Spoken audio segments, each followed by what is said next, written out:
Hi, welcome back to my channel. My name is Joy West, and on this channel, we're going to get into a lot of conversations all revolved around what? Mental health. We're going to talk about diagnosis, symptoms. We're going to talk about medication management. We're going to talk about treatment, seeking therapy. But today, specifically, our topic of the day is emotional abuse. First things first, before we get started with that, though, I want to go ahead and say thanks to Ace, my pup over there, who is very comfortable. He looks like a freaking teddy bear, who's very comfortable in my bed. I want to go ahead and say thank you to my co-star for showing up today and being an emotional support animal. And that is the benefit of healing. You get things like an emotional support animal. If you love cats, you love dogs, gerbils, bunny rabbits, whatever. I even seen somebody get a freaking spider, bro. I do not do spiders. I don't do insects, but whatever helps at the end of the day. Now we're going to getting to the death. Oh, sorry. I have to do my disclaimer. This video is going to be about emotional abuse. That may be a triggering topic for you. I do strongly encourage you to get through this video. Maybe you'll learn some information that's going to be helpful to you. If not, that is okay. But if you're not able to get through the video, that's completely fine.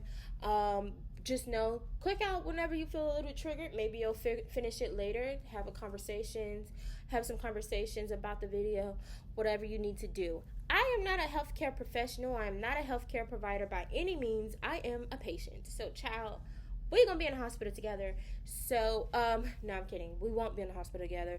But I am not a healthcare professional by any means. I'm only here sharing my experience with you for my own benefit and for yours. So, first things first, we're going to get started by defining emotional abuse. And today, we will be utilizing the definition from safehorizon.org. And it reads, emotional abuse involves non-physical behavior that belittles another person and can include insults, put-downs, verbal threats, or tactics that make the victim feel threatened or inferior, ashamed, or degraded. Now, what that basically means is emotional abuse is essentially experiencing bullying in your personal life and interpersonal relationships. That may be a cousin, first cousin, second cousin, an uncle, a brother, a sister, your spouse, romantic partner. In some cases, I've even seen this happen in the workplace. But guess what? Report it if it's in the workplace. I think that's pretty much. Also, I've also seen this happen in school. From teachers to students, from teachers amongst teachers, and definitely students to students. Just emotional abuse. Now, first things first, we're going to talk about some of the effects that emotional abuse bring. We're also going to talk about what it's like enduring. In my story specifically, I experienced emotional abuse from childhood until my childhood.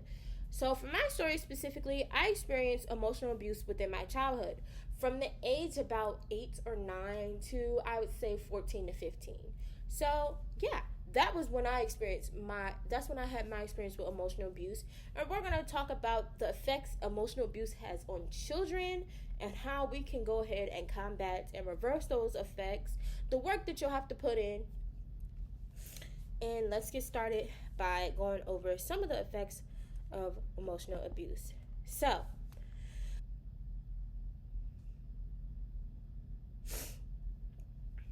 effect number 1, moving on from a situation where you were being emotionally abused, when you're getting yourself out of that situation, that can be extremely terrifying, anxiety inducing. It can be something that is challenging to do. But in order to do that, you must review yourself and the connections and the people that you have around you. For example, if you are being emotionally abused by, let's say, a coworker. Okay, is that a bad example? Let's use it in a friend group. Yeah, in a friend group. if you're being emotionally abused by one of your mutual friends, you may have to prepare yourself to cut ties with everyone in the circle. Now, will that be difficult? Absolutely. Is it necessary? Absolutely. So that may be something that you'll have to do. Anyone who perpetuates those damaging actions that the emotional abuser did, you have to cut ties with them. Meaning, if there's anyone who sat by and basically enabled that behavior, you have to cut ties with them. If there's anyone who kind of brings it up, some people are weird and be like, oh, but when so and so did this to you, you didn't say anything, or oh, isn't it weird that this person did that to you, and blah blah blah, or oh, like people who constantly throw it in your face rather than speaking to your strengths. You're gonna have to cut ties with those people. Snip snip ho, snip snip, and that's fine. Cut ties with people who try to control your thoughts, your thought process, the way you process information, the conclusions that you come to on your own. You're gonna have to cut those people off. Now, the reason why this is because when a person is subject to a certain amount of time of emotional abuse, it is difficult for you to identify your own wants, needs, and desires while healing, going through the healing process. You're not going to want to be around anyone who will bring that back. Emotional abuse is literally just a form of brainwashing, in my most humble opinion.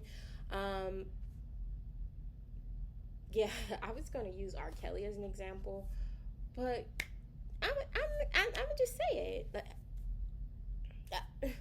R. Kelly, for example, R. Kelly, with a lot of things that he did to those women. I'm sure you guys have seen the Surviving R. Kelly documentary. What he did to those women was extremely disgusting, but it's interesting that he literally emotionally abused them to segue into the physical abuse, into the actual abuse. Yeah. So let's say you have someone who is trying to manipulate you and use mind controlling tactics on you. Maybe it's difficult for you to identify, but if you ever come to a conclusion on your own, you speak to that person and you leave not feeling completely whole and complete in the conversation, not feeling completely loved from the conversation, but yet your whole mindset has changed. That's given mind control. That's given abuse. And also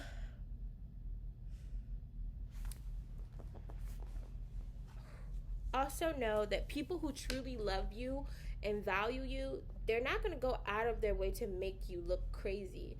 Meaning they're not going to spread rumors about you, talk about you.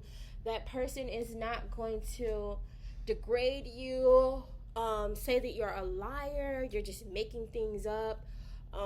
That is a big form of emotional abuse. What a lot of emotional abusers tend to do, because in my opinion, they're just cowards. Instead of owning up to, okay, I did this to you in the past, they'll hit you with this never happened, I don't remember that, you're lying. That is emotional abuse. So if you meet someone and they do that to you, X them out your life immediately. Whether or not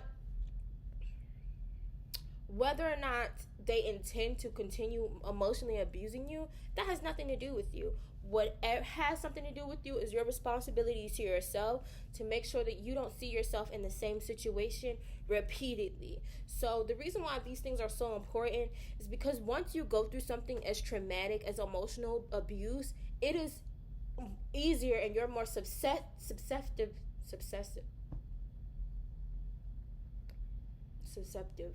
Why can't I say the word?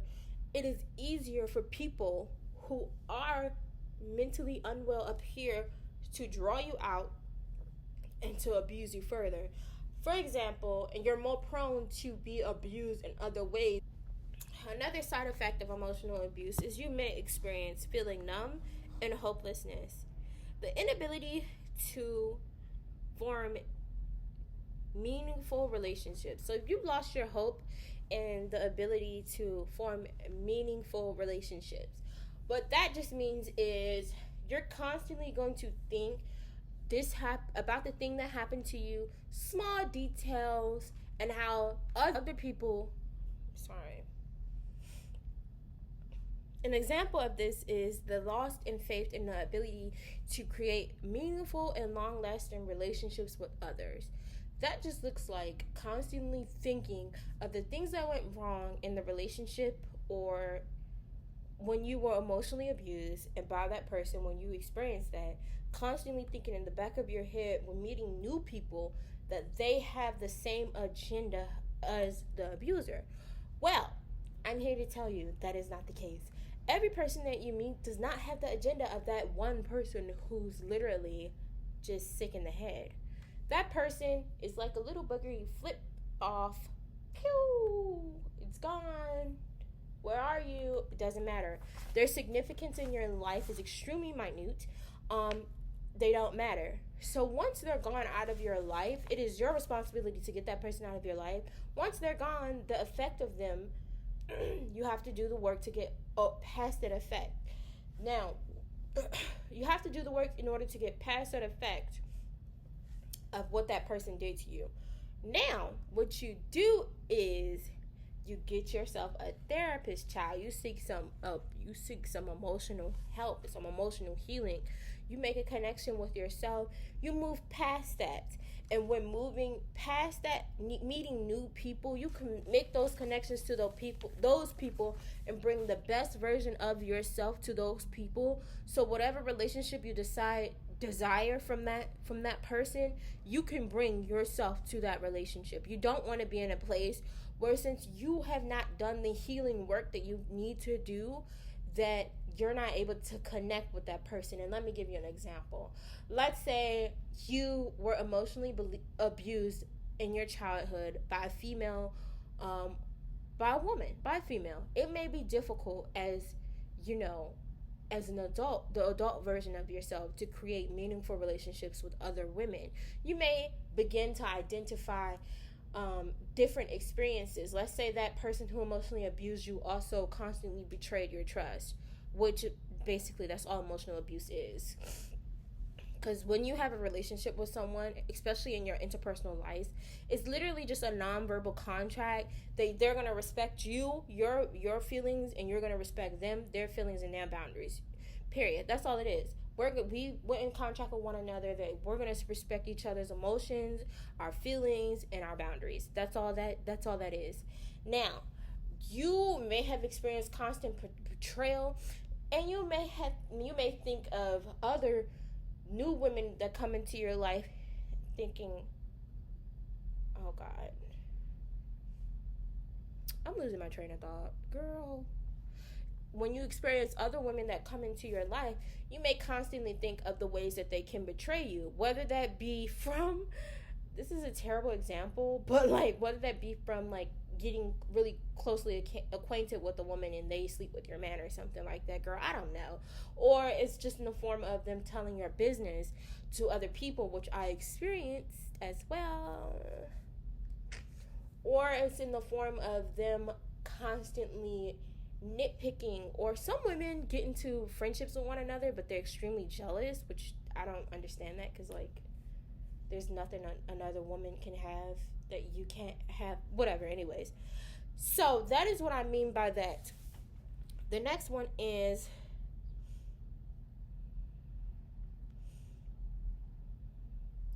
feeling like no place is safe. This is an example for a person that experiences emotional abuse in their childhood. When you are a child, that is when you're most susceptible to emotional molding. That is when your core belief systems are built. And if you are raised properly, if you are raised in a safe environment, you have the ability to build core belief systems that are positive, that offer positive reinforcements, that will constantly make you secure in yourself and other people, that will make you confidence, that will catapult your success in your future endeavors. If you do not develop those positive core belief systems, you're going to have to do a lot of work to undo that emotional damage. So, I'm going to read that again. So, essentially, a well-rounded, healthy adult feels safe. Now, let me break this down for you. There is this thing called anxiety. Anxiety is just constant panic, constant worry, constant fear. That is not safeness. Someone who is completely whole, someone who is in a healthier mindset, and you can work to get there. Like, this is not something that's just reserved to a selective few. That's not the case. This is something that every human being is entitled to, and you can do your work to get there. And I'm just gonna help you do it as best as I can. So, a healthy adult is someone who feels safe, especially emotionally safe. Emotional boundaries keep you safe. Now, if you don't know what I'm talking about, go ahead and watch my video on boundaries. The boundary bears, and I'll put that in a link in the description box below, and I hope you enjoy. So let's move on to the next point. Another side effect of emotional abuse is your need for constant reinforcement and approval. So, in other words, having a low self-esteem. Someone who endures emotional abuse is more likely to have a very low self-esteem, because emotional abuse is known for being one of the worst forms of abuse for a reason. And that reason is because it can break down a person's self-worth, self-esteem, their image of themselves in their own head. Now, this is something that is extremely damaging. Healthy adults who go into relationships and experience emotional abuse for the first time lose their sense of identity with emotional abuse. A child who is subjected to emotional abuse can be at risk of being completely lost if you do not do the work to get back onto your own healthy path of recovery. Now,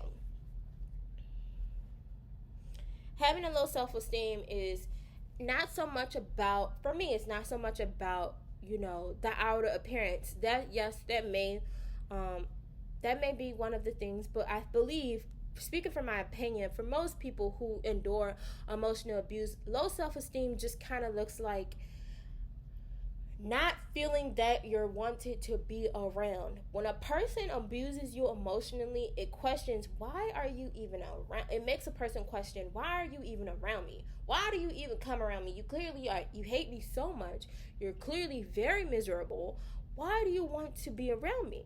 So that makes a person question the things that they say, the things that they do, the way that they act, the way that they present themselves around other people in general. And that is why low self-esteem is one of the effects of emotional abuse, because it kind of plays into, if you have a strong personality, it kind of like takes away from that personality, because you'll always be second guessing yourself. Should I say this? Did I say this right? Did I say this wrong? Oh, maybe I offended somebody. Maybe I did this. Maybe I did that. It's just too much. It's just too much. And also, being a people pleaser. Personally, I understand, I identify with that, because it's hard for me to let other people down because I don't want to disappoint somebody. So, being a people pleaser means going above and beyond to see other people happy and satisfied. If you are a person who is kind of like me, who does things, who is innovative, who's bold, you may second guess yourself a lot, thinking, well, who is this going to offend? Well, who is this going to offend? Who is this going to offend? I might upset somebody. What if this makes you upset? Oh my God, what about this person? What about that? What about this? No. Stop. That doesn't matter. Worry about yourself. We're only responsible for ourselves. So, okay, let me not say that yet. I'll get to that part later. The next side effect of emotional abuse is feeling deeply resentful and even uncontrollable anger. So sometimes when people experience abuse in general from a specific person, that abuse breeds resentments. And that is why a lot of people will tell you the best cure to trauma is forgiveness, engaging in the act of forgiveness. And I just want you guys to understand that forgiveness is actually a very selfish act. It's not a selfless act. That forgiveness is not for the other person. Forgiveness is you for you as an individual. Because you don't, forgiving someone means that you don't have to carry around the burden of what that person did to you, whether it was last week, 2 years ago, a decade ago, however long it was. If you forgive that person, that's something that you know that happened in the past. Yes, it's something that it's just like a part of my legacy. It's just a notch under my belt. Whatever. Who gives a heck? And it's something you can move past. Whereas if you're living in that trauma and you're living in that pain, which emotional abuse is definitely going to breed trauma and pain, that's just going to harbor into those resentful facts. For me specifically, when I was emotionally abused, I gained a lot of resentment towards the person. A lot of things transpired between me and the person, and it started to just make me angry. Once I realized what happened to me, how bad it was to happen to me, how other children did not necessarily experience this, it made me question the person who did that, their emotional intelligence, their integrity, their ability to be a human being, their ability to just be an individual, a woman, a person with a heart. And it also made me question all the people around them, because nothing was done in support of a child. And for a while, I struggled with resentment, and I struggled with holding grudges. And that did nothing for me. It did absolutely nothing for me. But now, where I am in my life, let me tell you something. Let me get close for this. There is nothing another person can say, can do, can think, can type, can write, can witchcraft, anything. There's nothing that can be done that's going to gauge a certain type of reaction from me, that's going to evoke a certain emotion from me, because that shit is in the past. I can't do nothing about the past. I'm past that. I can't do nothing about that. I can't change what happened. I can't hop in a time machine. But what I can do is heal the part of me that was hurt and move on from it. So now, you are going to want to get to that place where no one on the planet has control over your emotions. If you are breeding resentment for a person and what they did for you is regarding emotional abuse, there's no space for healing. Now, I say that, but I don't. If you are in the space where you're still feeling resentment towards the person, and I've seen people whose mothers have emotionally abused them, like done them dirty, like terrible things. I know people mothers who have violated them, and they have so much hatred in their heart towards their own mother. I understand. I don't want to say it's warranted, but I understand the concept of feeling resentful towards the perpetrator. I understand that. I validate those emotions. Anger is a valid emotion. It is something that is valid, but in its most initial form, meaning that is not something you want to continuously harbor in your heart, because anger just breeds hatred, just breeds wrinkles, breeds ignorance, breeds impulsivity, just breeds bad decisions. When a person is constantly in a state of rage, constantly in a state of resentment, the only thought process they're allowing themselves to have would be to how to get even. And I've been there and I've done that, and that is not a route that you want to take. That is not a route that you want to take. And that is how people end up in prison. You need to correct that anger, child. There are so many free resources, especially if you live in DC. that will help you with anger. Yeah. But just know it's a valid emotion, but only in a short. But anger is a short-term emotion, so just know that. Okay, and let's see. 17. Feeling mad at the abuser, feeling betrayed by the abuser. Like I said earlier, when you have an interpersonal relationship with someone, you guys, especially as an adult, there's basically essentially a nonverbal contract that you guys undergo with one another. And in that contract, you both agree to respect each other's emotions, physical and emotional boundaries, and to respect each other's love. So, girl, it's the wig for me. So, if that is not happening for you, that is a form of betrayal. And yeah, and that is most likely the reason why you're mad at your abuser. And now, the next side effect of emotional abuse is, and there's two forms of this one. It says you've lost your identity. Now, if you experienced emotional abuse as a child, it's going to be difficult for you to form your own identity. And this is where your work is going to come in. You are going to need to spend a lot of time with yourself, finding out your likes and dislikes. You're going to need to spend a lot of time doing things like window shopping. What outfits you think look the best on you? What outfits you feel the most comfortable on you? And that's just an example. Getting your hair done. What hairstyles you like? What hairstyles fit your face well? How you like to wear your makeup if you are into makeup? What features are most flattering? How can you play up those features? What type of movies do you like? Do you enjoy horror movies? Do you enjoy comedy? Do you enjoy romance? Are you even into movies? Maybe you don't like movies. Maybe you like TV shows. That is going to look like finding out which television shows you like. Maybe you like Korean shows. Maybe you like documentaries, docuseries. And there's so many different things from there. You're going to have to figure out down to the type of toothpaste, the brand of toothpaste you prefer.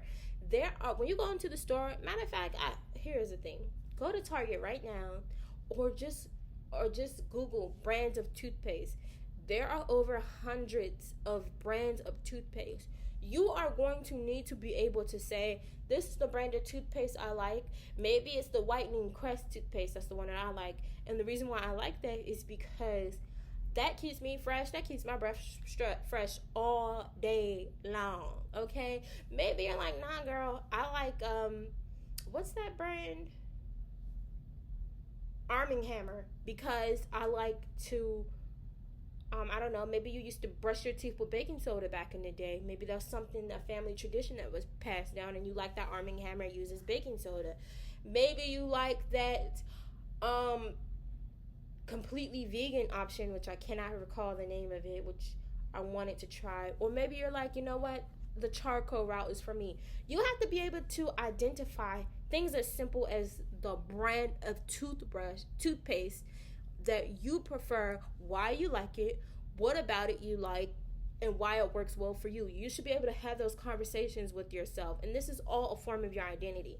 Once you do that, you'll be able, a person who knows what type of toothpaste they enjoy, that person is going to know what type of books they enjoy. They're going to know what type of movies they watch. They're going to know the places they do like to go. They're going to know the places they don't like to go. They're going to know the type of wine they like to drink. I don't drink wine, but that's just an example. They're going to know the type of activities they like to do, whether they're more recreational or whether they're more constructed. They're going to know what type of job, what career field they would like to pursue.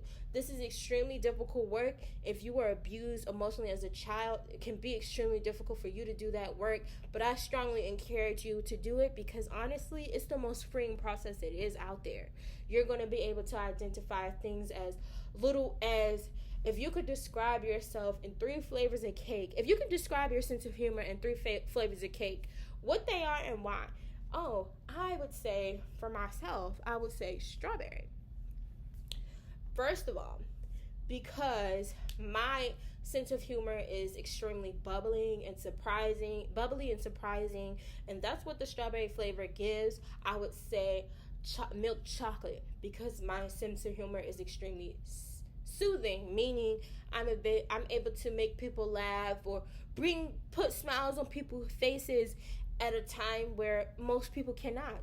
If you are having a real bad day, this is my real friends, this is what they do. If you have a real bad day, you know that you can call me, because I'm gonna put a smile on your face, and the timing of it is going to be extremely relieving. It won't be a place where it's overkill. It won't be a place where it's awkward. It's going to be from a place where it's like, great, this felt good. I'm glad I spoke to her. And the third one I would say is carrot, because my sense of humor is extremely, oh girl, hold on, this is my uncle. Hold on, chat. Hold on, chat. Hold on. Hey, Uncle Andre. Let me focus. So, a person who experiences emotional abuse in their adulthood face the astounding reality of losing their own identity as an adult. Now, you are going to need to heal from that. What that looks like is, if you go into a relationship and you are completely a conservative person, you're very private, you don't like to put your information on the internet, you don't like to do things like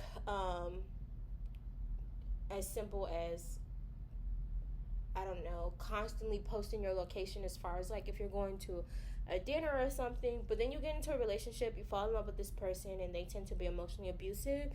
This is just an example that I'm cooking in my head right now.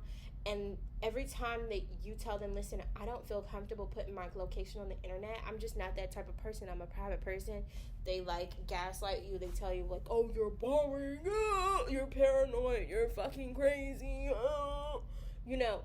Excuse me.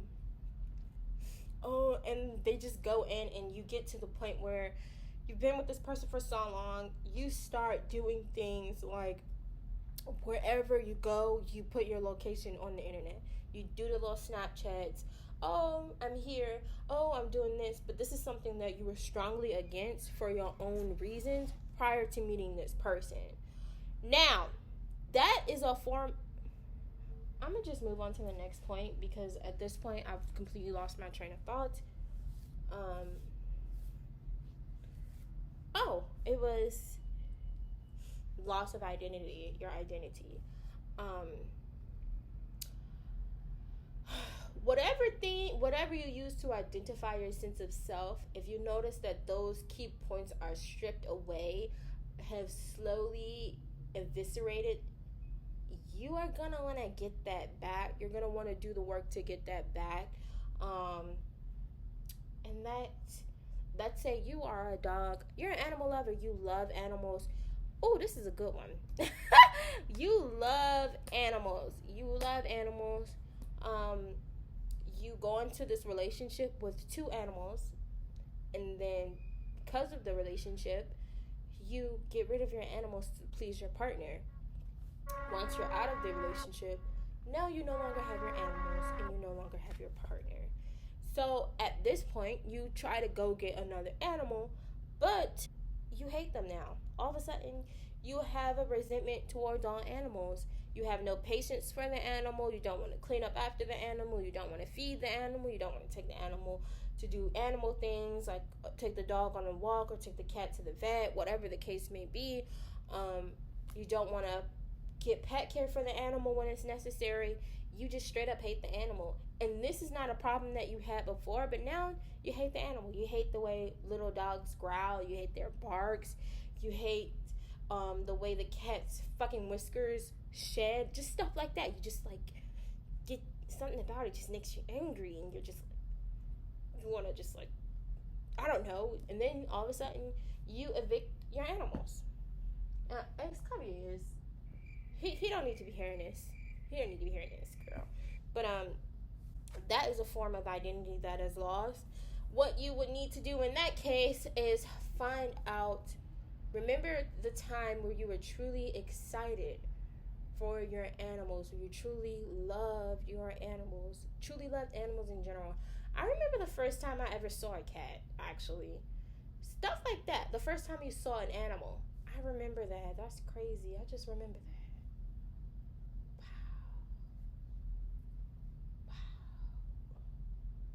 Wow. Okay, next point. Another effect is you feel anxious and depressed. Now, we all know what anxious, anxiety, and depression is. Um, these are basically disorders that cause extremely intensive therapy and treatment. That is what that is for. So, if you do not seek treatment for this one immediately, you are in crisis. You are in danger. Because this can ruin your life. It can cause you to lose your job. It can cause you to lose your friends. It can cause you to self-isolate. It can cause you to self-doubt. It can cause you to get to the point where you lose yourself to anxiety and depression. Seek help immediately for this one. Seriously. Now that we've gotten through all the side effects of emotional abuse, we're going to talk a little bit about the steps to healing and recovering from emotional abuse. Step 1, listen to your head over your heart. Okay. Let me break this down for you. This just looks like having the ability to identify what emotions you are feeling because of the abuse that you were subject to versus the actual factual reality of what is happening to you. That means in order to get yourself out of the space that you are in, you have to have the ability, you have to force yourself, because you're responsible for you, force yourself to make intellectual, logical decisions in your life to be around people who are emotionally healthy and kind. Number 2, allow yourself to go through the grief of the 5 stages of grief. Now, the reason why this is completely necessary, because emotional abuse is definitely abuse, but a lot of times it comes from people that you have a deep relationship with.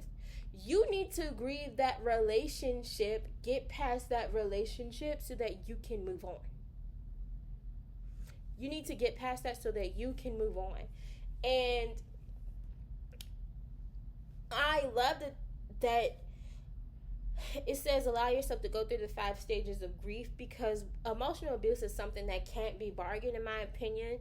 If you are someone who has emotionally abused me in the past, I wish you the best. That you will never have the luxury to be in my life. That's not something that's going to happen. Period. And that is why it's important to go through that 5 stages of grief, because girl, that person needs to be dead to you. Literally. If you see them, you can keep it respectful. You see them on the street, you have, y'all may have the funeral in your head, sis. Bury that person, let them go. There's some things that you can never come back from. And that's just that on that.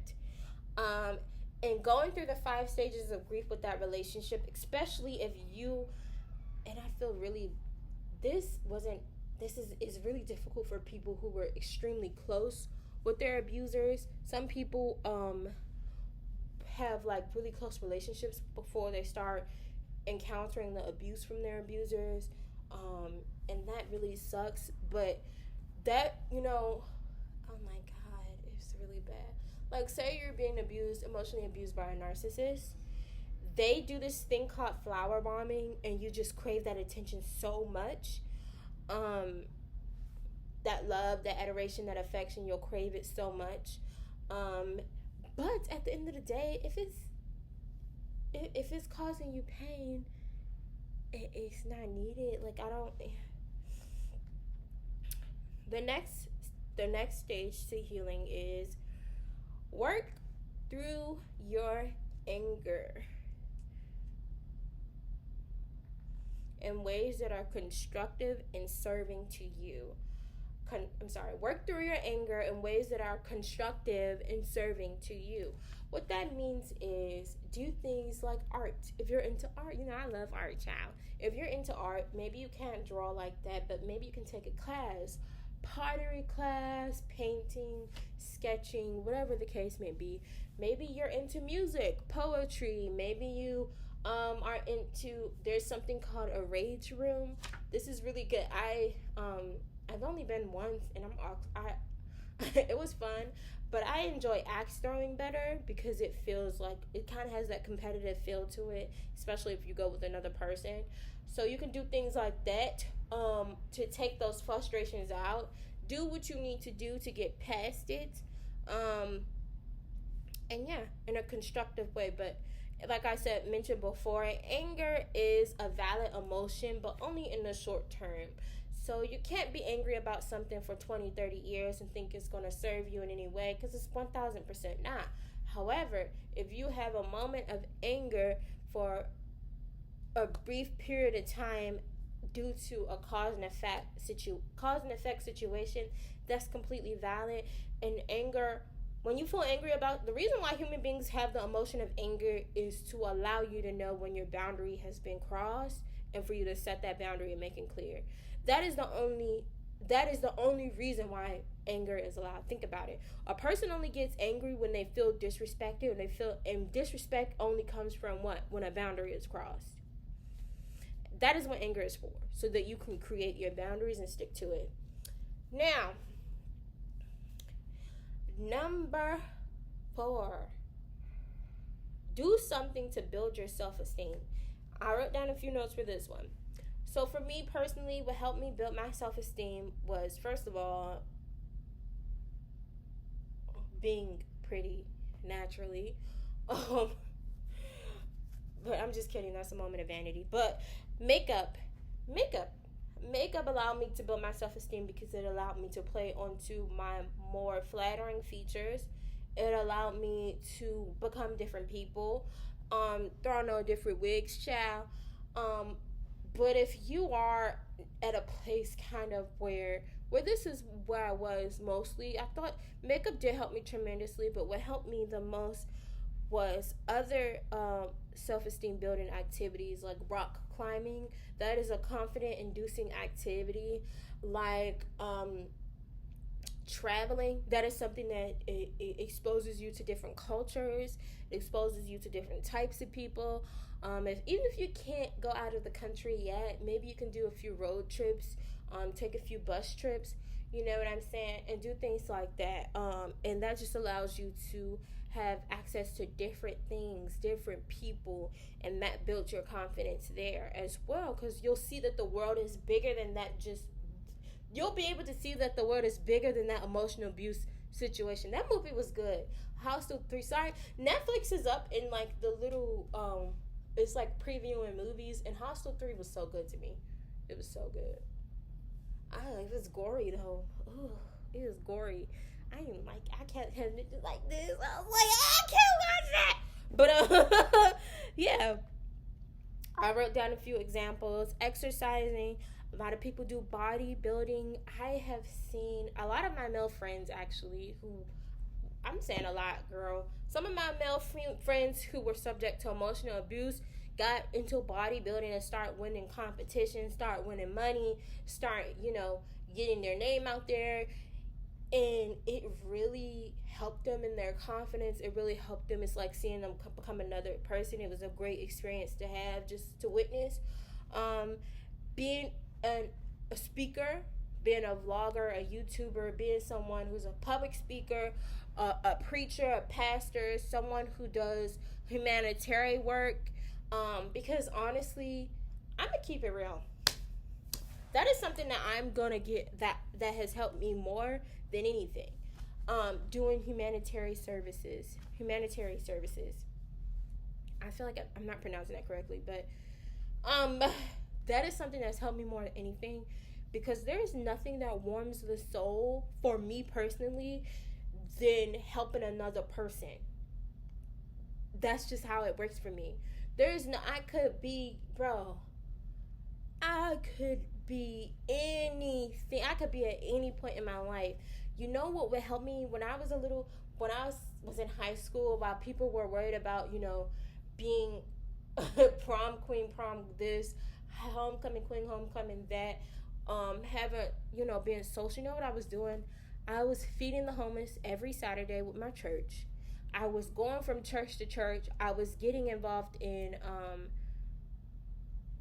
I think it's called the Tyler House, where sex trafficking victims were going to get safety.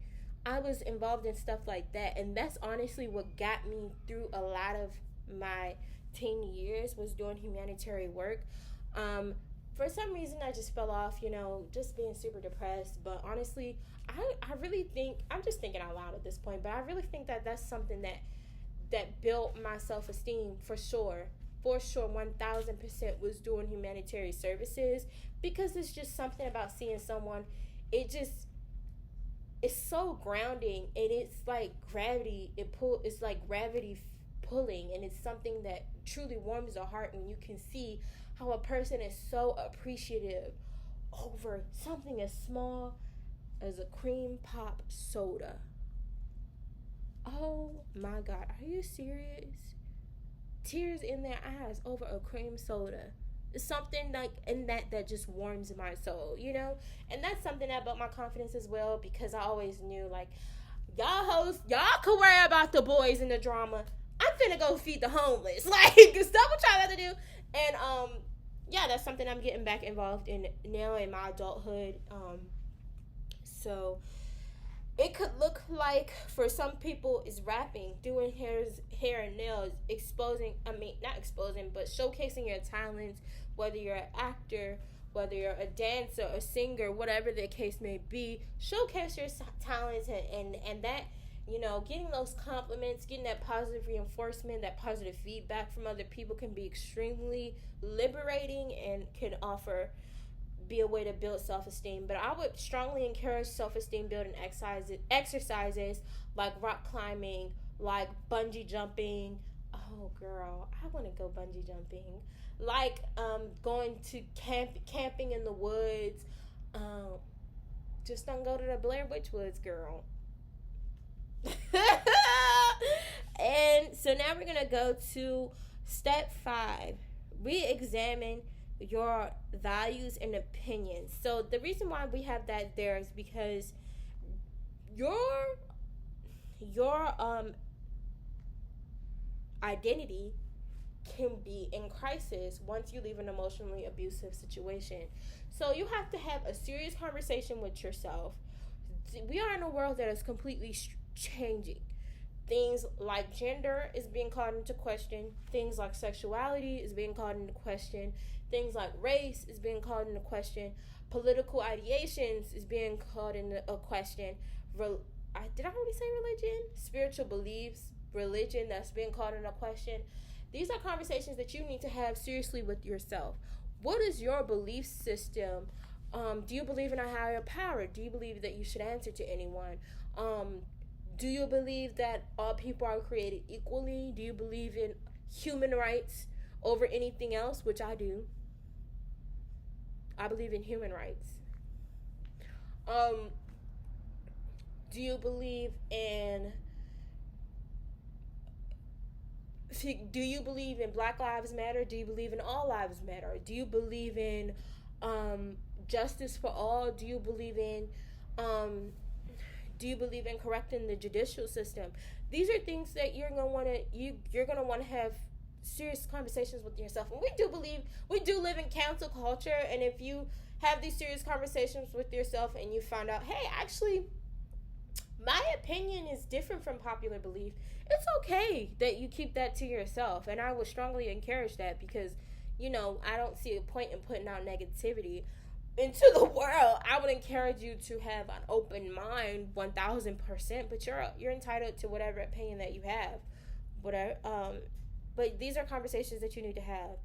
And let's see, I think that was the only one for that. Let me double check that one.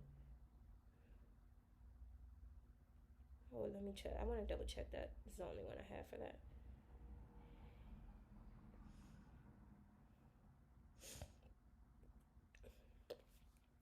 Okay. It says, what are your core values? What is your philosophy about money, raising kids? Where do you live? Where do you want to live in the future? Where do you live now? What are your spiritual and religious beliefs? What are your political opinions, which I said? What type of movies do you like? Who do you want to socialize with? This is extremely important. There's a saying that says, if you're the smartest person in the room, get out of the room. So this is extremely important. Maybe you'll be satisfied with being the smartest person in the room. Maybe you want to, I was going to say be a social climber. Is that like, I don't know. Is that bad to say? I don't even know. I have no interest in being a social climber. I have no interest in being social. Where do you like to eat? Things are like this. You wanna re-examine your core belief systems and your opinions and your foundation for yourself. It says try to enjoy the freedom of redefining what you want for your life and how you want to live it. That is a really deep point, and I feel like I've said that, but just know this: the whole point of re-examining your core values is to get you to understand that life goes on outside of whatever emotional turmoil or abuse or emotional terroristic behavior you may have been subjected to. Life goes on outside of that. Life continues. Like, that is just a very, like I said, it's like a little booger that you just pew, pew, you flip and it's gone, girl. But you want to be able to continue your life after that, and you need to be able to know these things about yourself. Number 6, treat anxiety and depression. You're going to need to seek mental help, okay? You can choose the route of medication. You can choose no medication, whatever you feel more comfortable with. It depends on your severity. If you are experiencing extremely debilitating symptoms and it's so bad that it like literally impedes your day-to-day functions, I would strongly encourage you to consider medication, at least temporarily, for temporary relief until you're able to control your own emotions outside of medication. You can also meditate. I would strongly encourage you to meditate. Go to support groups. There are so many support groups free online. They want us to think that you have to pay for everything in this mental health field, which if you have the means, do so. Pay for the best services that you can get. But there are a bunch of mental health talk groups that you can go to weekly, bi-weekly for free. You can go to a day program that's covered by your insurance. There's so many resources. Get yourself that help that you need. And number 7 is heal, learn, and grow. Heal. This thing that happened to you is a thing of the past. You are now, once you become an adult, if you're not an adult now, that means you control who has access to you. You control that. You control who talks to you. You control where you go. You control what you think. You control the things that you consume. You control the things that you articulate. You control whatever. You control this stuff. And I'm gonna put in this video of a picture that I painted. And in that picture, I painted this from a prompt, and it basically kind of just looks like this magical place. And I'm just flying with a little broom with my cats, and in this magical place, I am basically in my safe space. And once you've healed, you can literally enjoy things as simple as laughter. Once you've healed, you can literally enjoy things as simple as the sun on your skin, the wind, the breeze on your skin, the wind in your hair. You can enjoy things as simple as the taste of a carrot that you bite into, or an apple, or a grape, or a strawberry. You can enjoy things as simple as the scent from your washing machine when it's washing your clothes, from the detergent or washing your clothes. You can enjoy things as simple as the music that's playing in the distance while you're in your apartment. You can enjoy those things once you've healed. The birds singing in the morning, you can enjoy those things once you've healed. But it's so difficult to enjoy those things in the midst of your trauma, because you just won't see it. You won't see it. And this is me speaking from literally experience. Girl, because when I was going through it, you think I'm like, girl, birds singing. What? Girl, what are you talking about? You can enjoy all these things. You can enjoy these things. Again, you can sit down with yourself and just laugh, girl, cackle. Cackle like the Golden Girls is at the table, but it's just you. You can do that. You have the right to do that. Life is your birthright. Life is your birthright. And living life looks like being in a place where you are completely healed from the past, the trauma of the past. Grow. Growth looks like never making the same mistake twice. Okay, I'm not going to say twice, 3 times. Never making the same mistake repeatedly. Now, the mistake that you could have made in that situation if you were an adult, the time that you endured emotional abuse, is staying in the situation. That's a mistake that you could have made. Or if you were a child enduring emotional abuse, you could have made the mistake of seeking revenge, seeking vengeance, or holding on to resentment for too long, for, being messy. Things like that. Don't make that same mistake twice, because that's gonna shorten your ability to grow. And that just is what it is. Learn, grow, and what else, girl? Let me see. Where's learn, heal, learn, and grow? Did I say all this stuff? Girl, I don't remember, girl. Ooh, it's hot. Girl, I don't know if I touched on my points, but I just want to give a video disclaimer. I want to say this. I want to say this for the girls in the back. Emotional abuse is an extremely serious situation. No one is exempt from this type of abuse. You can be the abused or you can be the abuser. Okay? Let me get something straight, because we live in a world where everyone wants to play the blame game. Just know, you at your big age, your adult self, you control what happens in your life as an adult. You do. That's the luxury of being an adult. Is it hard? Is it stressful? 1000%. But the luxury of it is being in control of yourself. And, but the disclaimer that I would like to give is the fact that if you are recovering from emotional abuse, let me say this, and I'm gonna get real close to the camera so you can understand me, okay? Let me say this. That does not mean that the abuser has one-upped you. There is no power that they have over you. That does not mean that. Because there are some people on this planet that are so disgusting, that if they have subjected you to emotional turmoil, torture, terrorism, and pain, and you have suffered and struggled from it, and it took you work to heal from it, they take pride in that. Let me tell you something. There is no pride to take in what you have done. You as the perpetrator, if you're watching this and you're a perpetrator, if you're my perpetrator and you're watching this, there is no pride to take. Shame on you. Shame on what you've done. And I hope that you grow from it. And I hope that in your future endeavors, you can meet people and offer a better version of yourself than you offered to myself, that you offered to others, that you offered to your victims. Okay? But shame on you if you think for a second that what you've done is cute.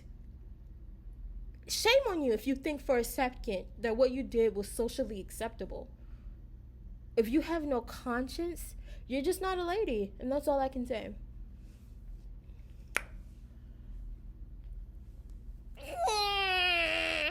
Guys.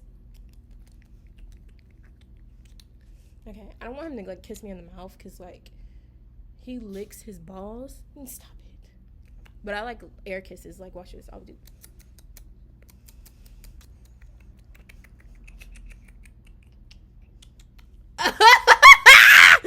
Stop, Ace. Look, okay, just chill right here. Just chill.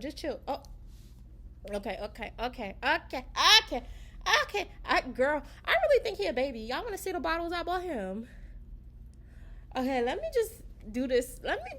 Disclaimer one more time. I want to do it. Don't bite my damn cloth. Girl, he's so ghetto.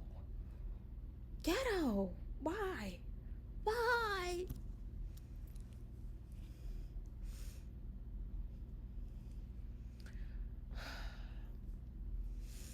I'm sorry. Ace. Okay, Ace. Okay. Come here. Good boy. You do boy.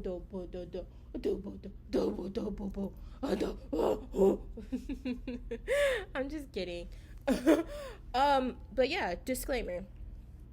There are some people who are so disgusting that they think that because they did what they did, there are some emotional abusers who do not, if you have a conscience and you feel badly for what you've done to someone and you know that you've emotionally abused them, the best thing that you can do for that person is to leave them alone. Leave them alone forever.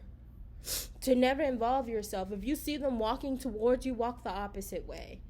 Okay, that's the best thing you can do for that person. Just know that you didn't offer the best version of yourself to that person, and there's nothing you can do to take it back. There's not. But there are some people on God's green earth. Let me say this again. Girl, let me say this again. There are some people on God's green earth that subject others to emotional abuse. And they see things like this video or videos like this on the internet or conversations being held like this, and they think that they have a sense of power over their victim. Let me tell you something. The only person who has power over you is you. If you believe in your creator, that's the only exception to the rule. I believe in God. I believe I have a creator. That's it. The only person who has power and control over me is me. I'm going to do what I want to do when I want to do it. I'm finna say what I want to say when I want to say it. I'm going to think how I want to think when I want to think it. I'm going to dress how I want to dress when I want to dress it. Bro. You will. You'll understand it. You'll get it. You will. Girl. Yeah. So I just wanted to say that, point that out, and make that very clear that this is not gonna be one of those places where, because I see people create platforms, and then more often than not, I feel like the villain comes on those platforms and just like, come on, Ace, and just like goes in. Okay, he just wants me to pet him. Okay. Goes in, and I just wanted to make that very clear that this is not going to be one of those platforms. This is a space for healing, love, and light. So now that I've wrapped that up, go ahead and put something in the comments. I hope that this video helps somebody.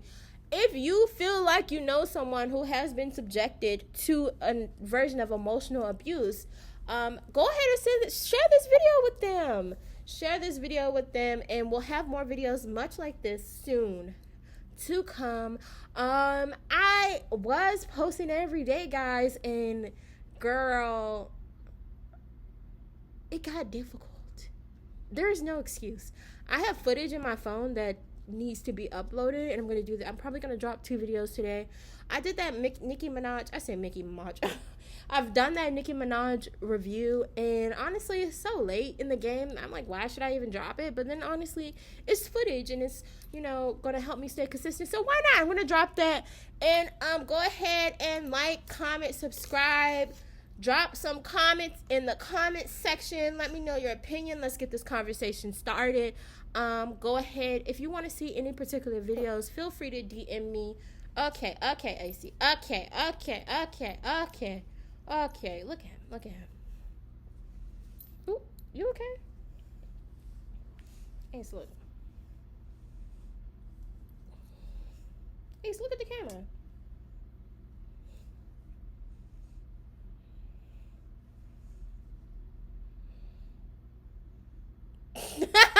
He's like, girl, I don't want to look at the camera. I want you to hold me. Okay, let me pick this dog up.